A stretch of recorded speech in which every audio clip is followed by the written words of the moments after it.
What was becoming a year of disappointment and frustration for the Indian team has finished on a perfect note with their first ever Boxing Day Test win at the Big G.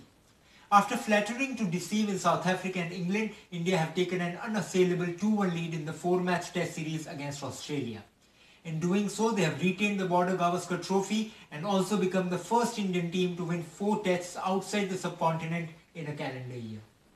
Cheteshwar Pujara set the tone of an Indian win with a typical Pujara century, full of grit, patience and resilience.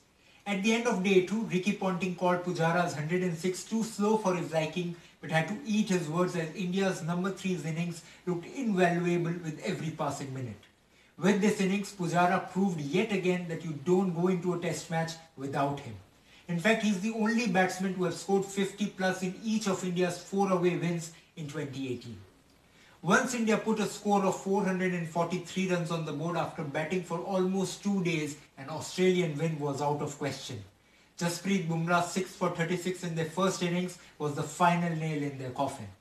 Bumrah has been the find of the year, and with a fairy tale performance in 2018, he has staked out himself as arguably the best bowler in the world at the moment across formats and conditions.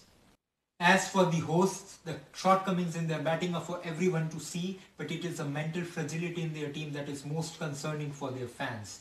If Australia want to reverse their fortune soon, they need more players with the attitude of Pat Cummins. He has looked the most solid batsman for them in the last 3 test matches and bowls his heart out every time with the ball. Yes, Bumrah won the game for India, but with 9 wickets in 45 overs and scoring 80 runs batting for almost 4 hours, Pat Cummins was my player of the match. He gave Australia a glimmer of hope after taking 6 quick wickets in India's second innings and single-handedly took the game to the final leg courtesy a resolute 63. Australia will expect more such performances from their team if they want to level the series in Sydney. They have added the all-rounder Marnus Labuschagne to their squad for the New Year Test, and I expect him to replace Mitchell Marsh as the only change in the Australian playing 11. India, on the other hand, will be missing the services of Rohit Sharma as he has flown back to India due to the birth of his daughter. India have 2 or 3 different combinations at their disposal for the Sydney Test match. The first choice is to directly replace Rohit for Hardik Pandya.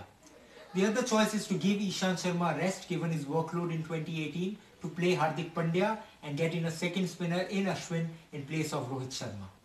I, however, would prefer Ashwin in place of Rohit as the only change. 2 frontline spinners to go with the Indian pace striker is the right answer on a dry SCG pitch if the word is to be believed. I don't see Australia making a comeback in the final test match as their captain Tim Paine was mourning the absence of David Warner and Steve Smith at the end of the Melbourne test match, even though they still have a chance to level the series. Pursuing history, I believe Kohli's team will seal the series 3-1 at Sydney, and my gut feeling is they'll chase a target this time to win the test match.